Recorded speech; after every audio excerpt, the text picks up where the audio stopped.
부부는 오래 살면 닮는다는 말 들어보셨죠? 그냥 농담처럼 하는 말인 줄 알았는데 실제로 과학적인 연구 결과가 있습니다. 지난 2021년 EBS에서 방송을 했는데 이런 실험을 소개한 적이 있어요. 이 심리학자들이 오랫동안 함께 살아왔던 부부들의 이 젊은 시절 사진과 그리고 현재 사진을 비교를 하는 거예요. 그래서 사람들에게 짝을 맞추게 합니다.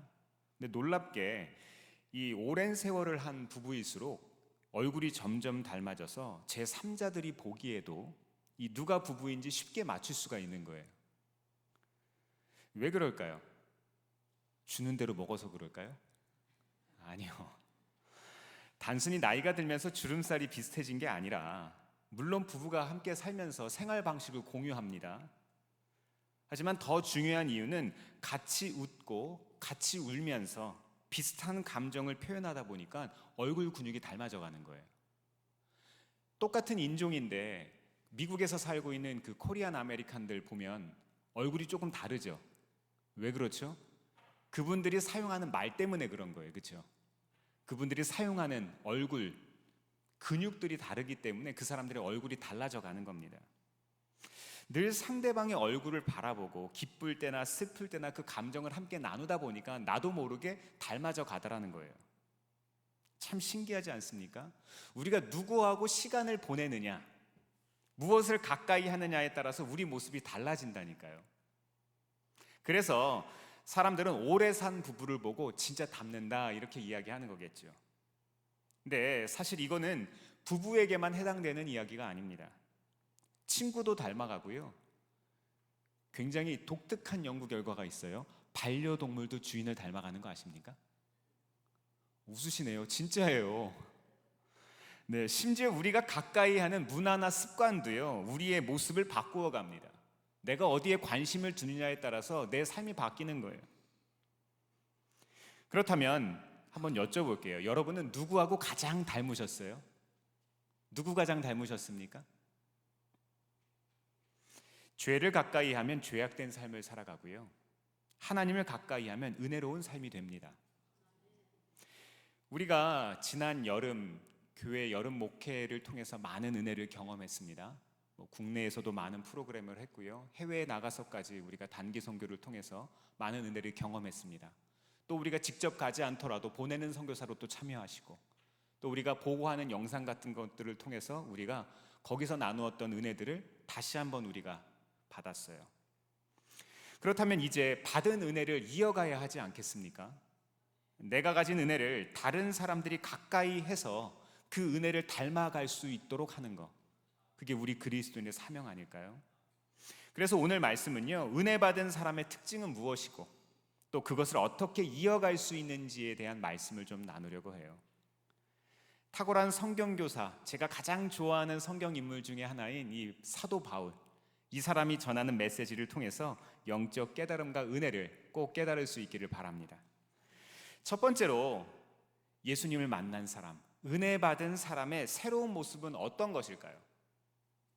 예수님에 대해서 알고 싶어지는 거예요.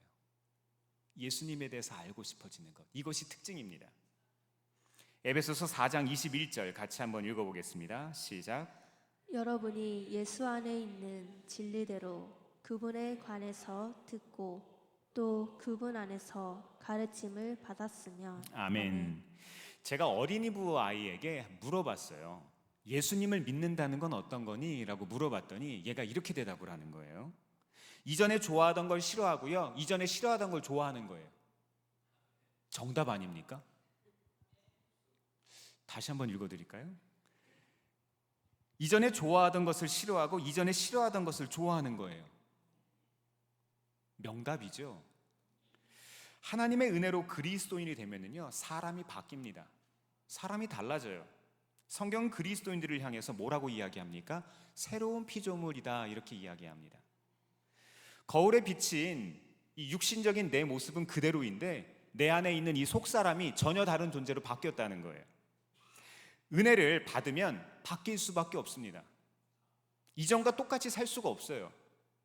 누군가 사랑하게 되었을 때 한번 상상해 보세요. 한번 생각해 보세요. 우리가 첫 아이를 낳았을 때 한번 생각해 보세요. 모든 관심이 거기 있잖아요. 결혼을 하면서 새 집에 들어가면서 새롭게 멋지게 살아보려고 인테리어를 합니다. 근데요, 저는 알아요. 한 3년에서 5년쯤 지나서 그 가정에 아이가 태어나면 그 집이 어떻게 될지 저는 압니다. 완전히 바뀌어요. 정말 예뻤던 인테리어 소품들은 사라지고요. 애기 미끄럼틀 들어오고요. 아랫집에서 시끄럽다고 이야기하기 시작하면은 인테리어와 상관없이 매트를 깔기 시작합니다. 완전히 바뀌는 거예요. 내가 사랑하는 존재에 따라서 내 관심사와 내 생활 방식 자체가 달라집니다. 마찬가지로 은혜를 받으면은요, 예수님에 대해서 더 깊이 알고 싶어지는 게 정상이에요. 그래서 말씀을 통해서 예수님을 알아가는 삶으로 바뀌는 겁니다. 내 삶의 목적과 이유가 되시는 예수님에 대해서 알아야 바른 삶을 살 수 있기 때문에 그래요. 예수님 알지 못하는 사람들 보면 어떻습니까? 삶의 목적과 방향이 어디 있어요? 우리가 교회 밖에 있는 분들 어떠세요? 돈을 많이 소유하는 게 삶의 목적이에요, 그렇죠? 그래서 이야기하다 보면은 늘 무슨 이야기 합니까? 우리 집 부동산이 얼마나 올랐다. 늘 이런 이야기 하잖아요. 또 사회적인 지위가 높아지는 게 인생의 목적인 경우들도 있어요. 그런데 문제가 있습니다. 그러한 종류의 꿈들은요, 꿈을 이루었든 이루지 못하든 만족함이 없다는 거예요. 끝이 없어요. 우리의 삶의 목적이 사실 거기에 있지 않기 때문입니다. 그래서 바울은 에베소서 말씀을 통해서 은혜 받고 사는 성도들에게 예수님을 배우라고 이야기하는 거예요. 예수님의 마음을 배운 대로 새 사람답게 살아라. 그러니까 조금 다른 말로 그리스도인답게 사세요, 이렇게 이야기하는 거예요. 그래서 예수님도 마태복음 11장 29절에서 30절에서 이렇게 이야기하십니다. 같이 한번 읽어보겠습니다. 시작. 나는 마음이 온유하고 겸손하니 내 멍에를 메고 나한테 배워라. 그리하면 너희는 마음에 쉼을 얻을 것이다. 내 멍에는 편하고 내 짐은 가볍다. 아멘. 예수님이 주시는 이 가르침을 오늘 우리의 말씀으로 붙잡으시기를 바랍니다. 이 오늘 말씀 조금 전에 읽었던 본문 29절부터 30절까지 바로 이전이었던 28절은요, 이렇게 이야기해요. 수고하며 무거운 짐은 진 사람은 모두 내게로 와라. 우리들의 인생의 짐들을 가지고 있는데 그 짐들을 주님께로 가지고 오라는 거예요. 사랑하는 성도 여러분, 인생의 짐을 가지고 있는 우리들에게 진리요, 생명이요, 길이 되신 분은 예수님이세요. 예수님이세요. 예수님에 대해서 알면 우리의 삶의 목적을 찾을 수가 있게 됩니다. 두 번째로 은혜 받은 자의 새로운 모습은 어떤 걸까요? 옛사람을 벗어버리는 겁니다. 에베소서 4장 22절 말씀 한번 읽어보겠습니다. 시작. 여러분은 지난 날의 생활 방식대로 허망한 욕정을 따라 살다가 썩어 없어질 그 옛사람을 벗어버리고. 아멘. 예수님을 만난 사람들, 소위 은혜 받았다는 사람들을 보면 주변 사람들이 무슨 말을 제일 많이 합니까? 사람이 변했다, 사람이 달라졌다, 이런 얘기를 참 많이 합니다. 그렇죠. 돈 버는 것에만 관심 있던 사람들이 나눔을 시작해요. 인간관계에 목을 매던 사람들이 균형을 배우기 시작합니다. 일에만 목숨 걸던 사람들이 가족을 돌보기 시작하고요. 여러 가지 중독들도 끊어집니다. 약물 중독도 그렇고요, 알코올 중독도 그럴 수 있고요. 다양한 종류의 중독들이 끊어져요. 은혜 받은 사람은요, 옛사람을 벗어버리기 때문에 이런 변화가 나타나는 거예요. 자연스럽게 나타나는 겁니다. 옛사람이란 예수님 만나기 전에 죄인이었던 내 모습이죠. 이런 사람은 본능과 감정에 충실할 수밖에 없어요. 삶의 기준이 내가 원하는 것들이고 사람들의 시선이거든요. 옛사람에 매여 사는 사람들은요, 욕심이 끝이 없습니다. 가져도 더 가져야 하고 먹어도 더 먹어야 합니다. 욕심을 따라 사는 것이 잘못된 줄인 줄 모르고, 그리고 내가 원하는 것이 이루면 무엇하다 생각해요? 행복하다, 이렇게 생각하는 거예요. 하지만 이건 잘못된 생각이죠. 어떻게 보면 행복이라는 것도 우리의 삶의 목적지가 아니에요. 우리가 하나님의 말씀대로 사는 것에 우리에게 주어지는 하나의 과정이자 선물이지 우리의 종착지가 아닙니다. 우리 물질 세계에서는요, 누군가 풍요롭기 위해서는 누군가 가난해져야 된다는 거 아세요?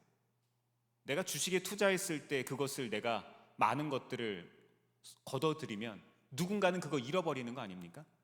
맞잖아요. 물질 세계는 그런 거예요. 아프리카나 제3세계 국가들에 굶어 죽는 사람들 많이 있는 거 아시지요? 통계가 있는데요, 약 15%의 인구가 75%의 부를 소유하고 있다고 합니다.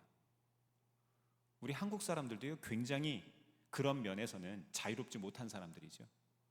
우리는 그렇게 비교하면서 더 가지고 싶어 하는데 전 세계를 통계로 봤을 때는 우리는 굉장한 기득권들입니다. 그런데 지구상의 모든 사람이 내가 가진 것의 10분의 1, 아니 한 1%만이라도 적극적으로 다른 사람들을 위해서 나눈다면 굶어 죽는 사람 없을 거예요. 그럴 거예요. 그런데 내가 나누는 마음은요, 옛사람으로 사는 사람, 교회 밖에 있는 사람들은 그럴 수가 없어요. 물론 양심에 따라서 바르게 살려고 노력은 할 수 있어요.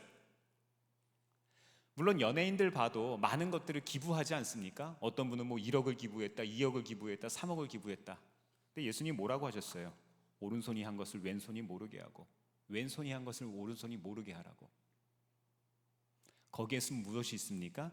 내 이름을 높이고 싶어하는 내 욕심이 숨어 있습니다. 돈 많은 분들하고 이야기하다 보면은요, 그런 분들이 이야기하는 마지막 사치가 무언 줄 아세요?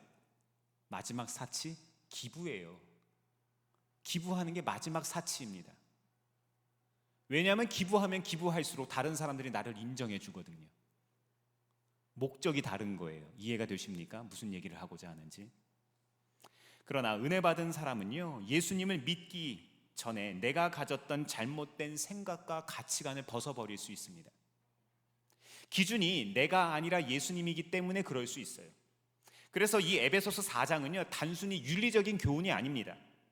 복음을 받은 사람의 삶의 방향을 이야기하는 거예요. 그래서 나만이 아니라 다른 사람에게도 마음이 가는 거예요. 예수님의 시선이 있는 곳에 내 시선도 머물기를 나도 스스로 원하는 거예요.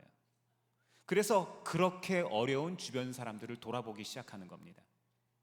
꿈꾸는 것들이 나만을 위한 것이 아니라, 나를 행복하고 나를 즐겁게 하는 것에만 있는 것이 아니라 모두를 행복하게 하는 것으로 바뀌는 거예요.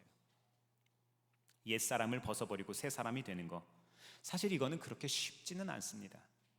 새 사람이 된다는 것은요, 어쩌면 더 불편함을 감수하는 거예요. 문제가 생길 수도 있어요. 또 어떤 때에는 새 사람이 되었다는 것도 믿어지지 않습니다. 우리들의 삶을 한번 생각해 보세요. 지난 한 주간의 삶을 생각할 때, 야, 내가 하나님 자녀 맞나? 이런 질문이 들 때가 있잖아요. 사랑하는 성도 여러분, 믿음의 선한 싸움을 싸우시기를 바랍니다. 그래서 선한 싸움을 우리는 싸워야 하는 거예요. 우리는 이미 옛사람에서 새 사람이 된 사람들이에요. 앞으로 그렇게 될 것이 아니라 이미 그렇게 된 거예요. 우리의 원수 마귀는요, 우리의 영적 신분이 바뀌지 않았다고, 우리의 시민권이 아직 하나님 나라의 백성으로 바뀌지 않았다고 이야기합니다. 속일 수 있어요. 하지만 속지 마세요. 우리의 영적 신분은 전혀 새로운 존재가 되었습니다. 로마서 7장 6절은 이렇게 말씀합니다. 그러나 지금은 우리를 올감했던 것에 대하여 죽어서 율법에서 풀려났습니다. 그래서 우리는 문자에 얽매인 낡은 정신으로 하나님을 섬기지 않고 성령이 주시는 새 정신으로 하나님을 섬깁니다. 성령과 함께 동행하시기를 바랍니다. 성령으로 충만해지시기를 바랍니다. 믿어지지 않을 때마다 우리는 십자가를 기억해야 돼요. 예수님을 기억해야 돼요. 예수님의 피 흘리심은요, 가짜가 아니잖아요. 진짜잖아요. 예수님의 사랑은 가짜가 아닙니다. 예수님이 우리를 사망에서 생명으로 바꿔주신 거예요. 이제 우리는 죄의 길이 아니라 생명의 길로 들어선 겁니다. 우리는 머리로 믿는 것이 아니라 마음으로 믿을 수 있어야 돼요. 세 번째로 은혜 받은 사람의 새로운 모습은 뭘까요? 의와 진리와 거룩함으로 살아가는 사람입니다. 에베소서 4장 24절 한번 읽어보겠습니다. 시작. 하나님의 형상을 따라 참 의로움과 참 거룩함으로 지으심을 받은 새 사람을 입으십시오. 아멘. 요즘엔 옷이 참 좋죠. 옷이 잘 떨어지지 않아요. 그래도 우리가 정말 좋아하는 옷들 보면 옷이 좀 이렇게 닳는 경우들이 있어요. 그렇죠? 뭐 상표 같은 것들을 붙이고 다니는 와펜이 닳거나 아니면 단추 부분이 닳거나.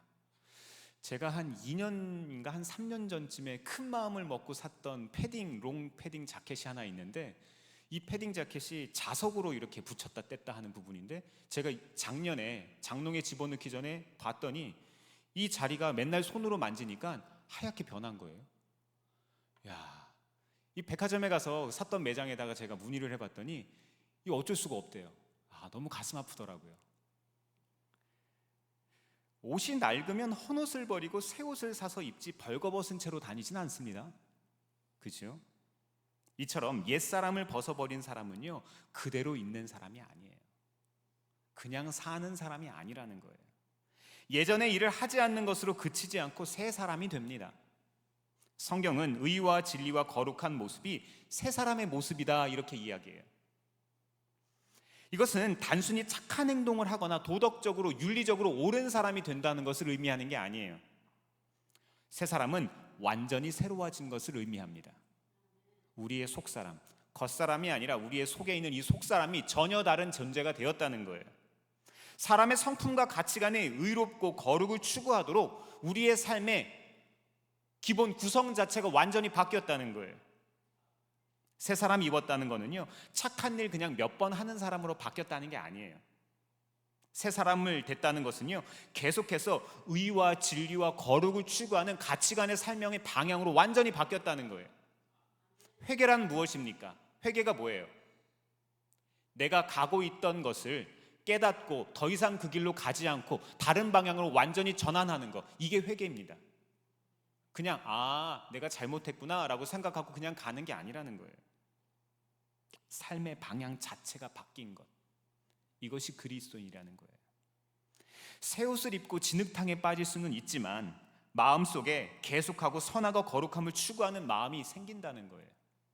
네, 우리는 살아가면서 더러운 것이 묻을 수는 있죠. 그죠? 우리에게도 이와 같은 마음이 있습니까? 거룩을 추구하고자 하는 마음. 더러운 것이 묻더라도 그것이 진짜 내가 아니라 의와 진리와 거룩함이 진짜 나라는 그 믿음 가지고 계시냐고요. 죄를 미워하는 마음이 있습니까? 그렇다면 맞아요. 그렇다면 여러분은 새 사람을 입고 있는 게 맞습니다. 예수님이 좋아하시는 것들을 우리도 좋아하기를 원하십니까? 그렇다면 우리는 맞습니다. 제대로 가시는 거 맞아요. 마더 테레사 아시죠? 마더 테레사가 죽어가는 사람을 데려다가 씻겨주고 있는데 어떤 사람이 물어봅니다. 수녀님, 저는 누가 100만 달러를 준다고 해도 저 사람을 씻길 수가 없네요. 그랬더니 수녀님이 이렇게 대답해요. 저도 마찬가지예요. 저는 300만 달러를 누가 준다고 해도 저는 그렇게 할 수가 없어요. 다만 이 사람이 저에게는 예수님이 되시기 때문에 저는 그럴 수 있어요. 이렇게 이야기하셨어요. 예수님이 뭐라고 하셨습니까? 누가 내 이름으로 물 한 그릇을 주는 것이 내게 한 것이다. 내 이름으로. 우리는 누구의 이름으로 하십니까? 여러분의 이름으로 누군가를 섬기십니까? 아니면 예수님의 이름으로 누군가를 섬기십니까? 여러분의 이름으로 누군가를 사랑하십니까? 아니면 예수님의 이름으로 누군가를 사랑하십니까? 만약 여러분의 이름으로 하고 계셨다면 지금 바로 수정하셔야 합니다. 지금 돌이켜야 돼요. 맞습니다. 은혜 받은 사람에겐 새로운 삶의 방식이 있는 거예요. 더 이상 자기의 경험과 지식과 감정을 동원하면서 사는 것이 아닙니다. 더 이상 옛것을 고집하지 않습니다. 예수님께서 회복시켜 주신 새 사람의 가치를 아는 사람은요, 예수님으로부터 배우고 예수님을 위해서 살아갑니다. 물고기는 물속에 있을 때, 새는 하늘에 있을 때 가장 그들답습니다. 그렇다면 가장 그리스도인 닮은 삶은 뭘까요? 가장 그리스도인 닮은 삶. 요한복음 13장 35절 같이 한번 읽어보겠습니다. 시작. 너희가 서로 사랑하면 모든 사람이 그것으로써 너희가 내 제자인 줄을 알게 될 것이다. 다시 한번 읽어볼까요? 너희가 서로 사랑하면 모든 사람이 그것으로써 너희가 내 제자인 줄을 알게 될 것이다. 아멘. 이렇게 마음껏 사랑할 수 있기를 바랍니다. 하나님 나라의 방식으로 살아갈 때 비로소 우리는 참 복이라는 것을 누리는 거예요. 하나님 나라의 복은요, 나만 누리는 복이 아니라 모두가 누려도 부족하지 않은 복입니다. 조선 최초의 개신교 선교사로 오셨던 아펜젤로 목사님 기억하시죠? 이 언더우드의 절친이고 장로교를 세우신 그 언더우드 목사님과 함께 이 한국 땅에 오셨죠. 이분 이야기 1885년 부활절 아침에 이 아펜젤로 목사님과 사모님이 이 언더우드 일행과 함께 인천 제물포에 도착했습니다. 이 처음 땅을 밟을 때 이 아펜젤로가 나도 모르게 먼저 밟으려고 하다가 어떻게 했어요? 그 의미를 내가 두면 안 되겠다 싶어서 사모님을 먼저 첫 걸음을 떼게 합니다. 낭만이 있죠. 자기가 먼저 내려야 할 상황에서 아내에게 먼저 발을 내딛는 것은 단순한 예의가 아니고요, 하나의 인격체로서, 영적 동반자로서, 하나님을 함께하는 동역자로서 그분을 인정한 거예요. 벌써 백수십 년 전 이야기 아닙니까? 구한 말 아닙니까? 이때 당시에 우리나라뿐만 아니라 미국에서도요, 여성은 존중받지 못하는 존재였잖아요. 그런데 이분은 그렇게 하신 거예요. 아펜젤로는 단순히 땅을 밟는 것으로 끝난 게 아니죠. 조선 땅에서 복음을 전하는 동시에 교육에도 헌신하셨습니다. 우리나라 최초의 서양식 사립학교 배제학당 세우셨죠. 이 배제학당은 당시에 고종 황제가 직접 현판을 써서 이렇게 하사를 했대요. 그만큼 중요한 교육기관이었습니다. 여기 교훈이 무엇입니까? 학훈? 크고자 하거든 남을 섬기라. 크고자 하거든 남을 섬기라. 멋있죠? 신약 성경의 마태복음 말씀과도 닮아 있습니다. 아펜젤로 목사님의 헌신은 교육에만 머문 게 아닙니다. 정동제일교회, 내립교회, 또 한국교회에 초석을 세웠고요, 그의 학생들과 교회는 이후에 한국의 독립운동과 민족교육의 큰 뿌리가 됐습니다. 우리가 정말로 사랑하는 여인 유관순 열사, 이 유관순 열사가 감리교인인 거 아시죠? 또 정동제일교회 파이프 오르간 뒤에 숨어서 일본 경찰의 눈을 피했던 그 일화도 알고 계시죠? 이분들의 헌신은요, 자기 대에서만 끝난 게 아니었어요. 아펜젤러의 자녀들도 다시 한국에 오셨습니다. 아들 헨리 도지 아펜젤러, 또 딸 앨리스 레베카 아펜젤러 역시 한국으로 돌아와서 배제학당과 이 이화학당의 교장을 맡으면서 한국의 교육 발전에 크게 기여하셨습니다. 어떻게 이렇게 될 수 있었을까요? 모든 것이 보장된, 본국에서 살고만 있으면 모든 것이 보장된 신식 대학 교육을 받고 기득권에 있었던 이 유망한 젊은 남자 아펜젤러, 이 사람이 왜 여길 왔을까요? 아펜젤러 목사님 한 사람의 예수님을 닮고자 했던 선택이 얼마나 큰 열매를 맺었습니까? 그분의 삶은요, 무엇을 가까이 하느냐가 우리의 삶을 닮게 한다는 사실을 보여줍니다. 그는 하나님과 조선 백성을 가까이 하면서 사랑을 실천한 거예요. 그 결과 한국 교회가 이렇게 세워질 수 있었어요. 그 결과 해방이 있을 수 있었고, 그 결과 우리 민족이 이런 복을 경험할 수 있었습니다. 또 다른 예수 닮은 사람을 만들어낸 거예요. 오늘도 우리도 살아가면서 선택할 수 있습니다. 누구와 가까이 할 것인가? 무엇을 바라보고 살 것인가? 무엇을 따를 것인가? 예수님을 가까이 하고 옆에 있는 이들을, 우리 옆에 있는 이분들을 예수님처럼 섬기고 살아갈 때 우리의 삶도 하나님께서 위대한 열매를 맺어주실 겁니다. 마지막으로 아펜젤로 선교사님이 처음 제물포항에 입국하시던 날 기도문 제가 읽어드릴게요. 1885년 4월 5일 부활절 아침이었습니다. 오 하나님, 우리는 부활절 아침에 여기 도착하였습니다. 이 아침에 사망의 쇠사슬을 부수고 부활하신 주님께서 이 나라 백성들이 얽매여 있는 쇠사슬을 끊으시고 그들에게 하나님의 자녀로서의 광명과 자유를 얻게 하여 주소서. 그래서 우리는 그 광명과 자유를 얻었습니다. 사랑하는 성도 여러분, 이런 신앙의 정신을 담는 우리가 될 수 있기를 바랍니다. 하나님 나라의 방식으로 살아갈 수 있기를 바랍니다. 이제 아주 긴 명절 연휴가 시작됐어요. 자리도 많이 비어 있죠, 그죠? 이번 연휴 기간에는 은혜 받은 사람으로서, 하나님의 자녀답게 새 사람으로서 우리 안에 계신 예수님을 드러낼 수 있기를 바랍니다. 예수님을 닮은 우리는 사랑할 수 있습니다. 기도하겠습니다.